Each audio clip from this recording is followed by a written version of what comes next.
আচ্ছা, চলুন একেবারে মূল বিষয়টা দিয়ে শুরু করা যাক। স্পেস স্যুট ছাড়া মহাকাশে গেলেই শরীরের প্রথম প্রতিক্রিয়া কি? ঠিক এই প্রশ্নটাই কিন্তু আমাদের আজকের পুরো আলোচনার মূল ভিত্তি।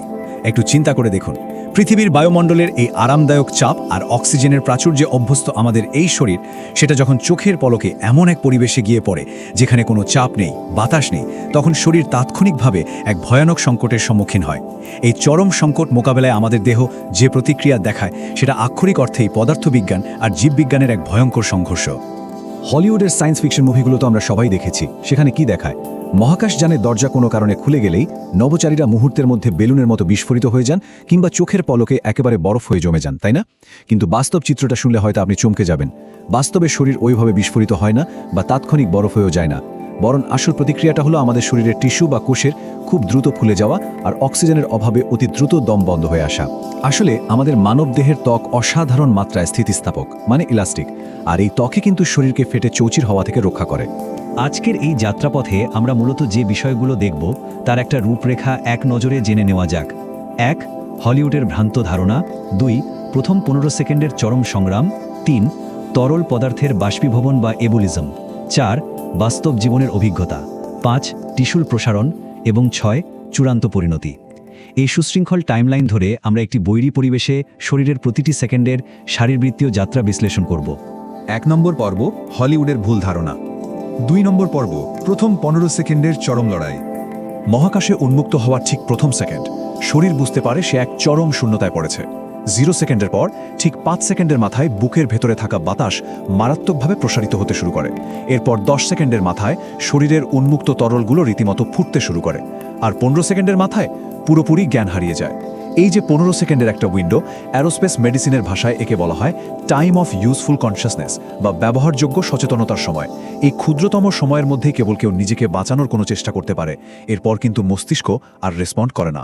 আচ্ছা, পানির নিচে গেলে আমরা কি করি? সাধারণ বুদ্ধিতে মনে হতে পারে মহাকাশে গেলেও বোধহয় শ্বাস ধরে রাখাই সবচেয়ে ভালো কাজ। কিন্তু না, এটা করা যাবে না, একদমই শ্বাস ধরে রাখা যাবে না। কারণটা হলো বয়েলের সূত্র। আমরা জানি চাপ কমে গেলে গ্যাসের আয়তন বাড়ে। এখন কেউ যদি দম আটকে রাখে, তবে ফুসফুসের ভেতরের বাতাস প্রচণ্ড বেগে প্রসারিত হয়ে ফুসফুসের সূক্ষ্ম টিস্যু বা অ্যালভিওলাইগুলোকে একেবারে ছিঁড়ে ফেলবে। আর এই ছিঁড়ে যাওয়া অংশ দিয়ে বাতাস সরাসরি রক্তে প্রবেশ করবে। চিকিৎসা বিজ্ঞানের ভাষায় একে বলা হয় এয়ার এম্বোলিজম। এটা মস্তিষ্কে রক্ত চলাচল বন্ধ করে দিয়ে মুহূর্তের মধ্যে মৃত্যু ঘটাতে পারে। তাই মহাকাশে বাঁচার প্রথম শর্তই হলো ফুসফুসের সব বাতাস সজোরে বের করে দেওয়া। অদ্ভুত, তাই না? 15 এটি কোনো সাধারণ সংখ্যা নয়। এটি হলো সেই সর্বোচ্চ সময়সীমা যতদিন মহাকাশের শূন্যতায় আমাদের মস্তিষ্ক সচল থাকতে পারে। যেহেতু ফুসফুসে নতুন করে কোনো অক্সিজেন প্রবেশ করছে না এবং বাইরের চাপ একেবারে শূন্য, তাই রক্ত থেকে উল্টো অক্সিজেন বেরিয়ে যেতে থাকে। হ্যাঁ, ঠিকই শুনেছেন, রক্ত থেকে অক্সিজেন বাইরে বেরিয়ে যায়। আর এই অক্সিজেনের অভাবে মস্তিষ্কের নিউরনগুলো কাজ করা বন্ধ করে দেয়। ফলে মাত্র 15 সেকেন্ডের মাথায় সম্পূর্ণ ব্ল্যাকআউট বা অজ্ঞান হয়ে যাওয়ার ঘটনা ঘটে। যদিও শুনতে ভয়াবহ লাগছে, কিন্তু এই দ্রুত জ্ঞান হারানোটা আসলে একদিক থেকে আশীর্বাদ। কারণ পরবর্তী যে ভয়াবহ শারীরিক কষ্টগুলো শুরু হবে, সেটা তখন আর অনুভব করা যায় না। 3 নম্বর পর্ব, অ্যাবোলিজম বা শরীরের তরলের বাষ্পীভবন। অ্যাবোলিজম শব্দটা হয়তো একটু খটমটে লাগতে পারে। সোজা কথায় বলতে গেলে, পরিবেশের চাপ উল্লেখযোগ্য হারে কমে গেলে শরীরের স্বাভাবিক তাপমাত্রাতেই তরল পদার্থ ফুটতে শুরু করে এবং গ্যাসের বুদবুদ তৈরি করে। একেই অ্যাবোলিজম বলে। মহাকাশের একটা নির্দিষ্ট উচ্চতা আছে, যাকে বলা হয় আর্মস্ট্রং লিমিট। এই উচ্চতায় বায়ুর চাপ এতটাই কম থাকে যে বাইরে থেকে কোনো তাপ প্রয়োগ ছাড়াই দেহের স্বাভাবিক তাপমাত্রায়, মানে ওই 37 ডিগ্রি সেলসিয়াসেই পানি বা শরীরের ভেতরে তরল ফুটতে শুরু করে। ভাবা যায়, এটা কিন্তু চুলার উপর পানি ফোটানোর মতো কোনো ব্যাপার নয়। এটি হলো স্রেফ চাপের অভাবে তরলের গ্যাসে রূপান্তরিত হওয়া। এখন প্রশ্ন হলো, বায়ুমণ্ডলীয় চাপ যখন শূন্যের কোঠায় নেমে আসে, তখন কি শরীরের সব জায়গায় একসাথে বাষ্পীভবন শুরু হয়? উত্তর হলো না। এটি সবচেয়ে প্রথমে আঘাত হানে ঠিক সেখানে যেখানে তরল সরাসরি বাইরের পরিবেশের সংস্পর্শে থাকে। যেমন ধরুন চোখের জল, মুখের ভেতরের লালা এবং ফুসফুসের ভেতরের আর্দ্রতা। এগুলো সবার আগে ফুটতে শুরু করে। এর কিছুক্ষণ পরেই শিরার ভেতরের রক্তে বুদবুদ তৈরি হতে শুরু করে, যা আমাদের রক্ত সঞ্চালনে মারাত্মক বাধা সৃষ্টি করে।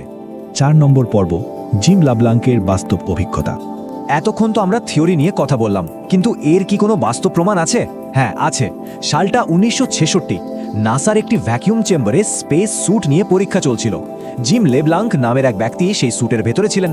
হঠাৎ করেই তার স্যুটের প্রেসার পাইপ খুলে যায় এবং তিনি আক্ষরিক অর্থেই শূন্য চাপের মুখোমুখি হন। জ্ঞান হারানোর ঠিক আগে তার শেষ স্মৃতিটা কি ছিল জানেন? তিনি বলেছিলেন, আমার মনে আছে অজ্ঞান হওয়ার ঠিক আগে আমি অনুভব করেছিলাম আমার জিহ্বার ওপর লালা ফুটতে শুরু করেছে। কাছাকাছি শূন্যচাপের এরকম একটা ভয়াবহ দুর্ঘটনা থেকে সৌভাগ্যক্রমে বেঁচে যাওয়া একমাত্র মানুষ তিনি। চেম্বারে খুব দ্রুত চাপ ফিরিয়ে আনায় তিনি রক্ষা পেয়েছিলেন ঠিকই, কিন্তু তার এই উক্তিটি অ্যাবলিজমের এক বাস্তব এবং শিহরণ জাগানো প্রমাণ। এর 1 বছর আগে মানে 1965 সালে নাসা র্যাপিড ডিকম্প্রেশন বা দ্রুত চাপ কমানোর কিছু পরীক্ষা চালিয়েছিল প্রাণীদের উপর। সে ডেটা থেকে স্পষ্টভাবে দেখা যায় যে টাইম অফ ইউজফুল কনসিয়াসনেস বা সজাগ থাকার সময়টা সত্যিই কতটা সংক্ষিপ্ত। তবে এখানে কিন্তু একটা আশার কথাও লুকিয়ে আছে। এই ডেটাগুলো প্রমাণ করে যে শূন্য চাপে সম্পূর্ণ জ্ঞান হারিয়ে ফেললেও যদি খুব দ্রুত মানে 1 থেকে 1.5 মিনিটের মধ্যে স্বাভাবিক চাপ বা রিপ্রেশারাইজেশন নিশ্চিত করা যায়, তবে কোনো স্থায়ী শারীরিক ক্ষতি ছাড়াই সম্পূর্ণ সুস্থ হয়ে ওঠা সম্ভব। 5 নম্বর পর্ব, ত্বক এবং টিস্যুর প্রসারণ। পুরো ব্যাপারটাকে যদি আমরা একটু গুছিয়ে পর্যায়ক্রম করি তাহলে টাইমলাইনটা দাঁড়ায় ঠিক এরকম। প্রথম 0 থেকে 5 সেকেন্ডে ফুসফুস থেকে বাতাস সজোরে বেরিয়ে আসে, যার কারণ ওই যে বললাম বয়েলের সূত্র। এরপর 10 থেকে 30 সেকেন্ডের মধ্যে শরীরের ত্বক এবং টিস্যু ভয়ঙ্করভাবে ফুলে যায়। এর কারণ হলো সাবকিউটেনিয়াস বা ত্বকের ঠিক নিচের স্তরে এম্বুলিজম। এই ফুলে যাওয়ার কারণে শরীর তার স্বাভাবিক আয়তনের প্রায় দ্বিগুণ বড় হয়ে যেতে পারে।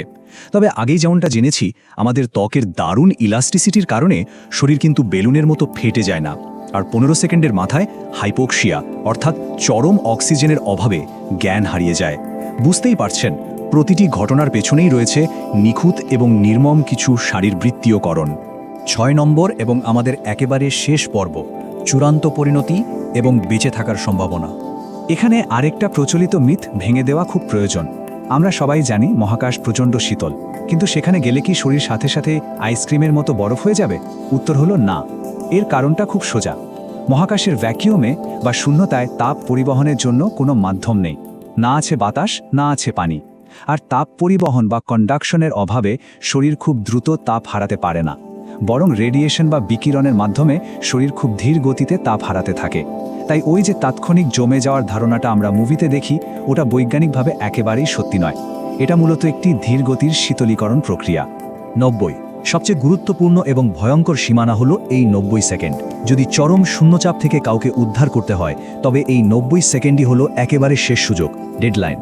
1.5 মিনিটের বেশি সময় শূন্যচাপে থাকলে এবুলিজমের কারণে রক্তনালীতে যে গ্যাসের বুদবুদগুলো তৈরি হয় তা হৃৎপিণ্ডের রক্ত সঞ্চালনকে পুরোপুরি স্তব্ধ করে দেয়। একে বলা হয় কার্ডিওভাস্কুলার ফেইলিওর। একবার হৃৎপিণ্ড পুরোপুরি অকেজো হয়ে গেলে এবং মস্তিষ্কে অক্সিজেনের সরবরাহ স্থায়ীভাবে বন্ধ হয়ে গেলে 90 সেকেন্ড পার হওয়ার পর মৃত্যু অনিবার্য। এরপর আর পুনরায় চাপ ফিরিয়ে আনলেও কোনো লাভ হবে না।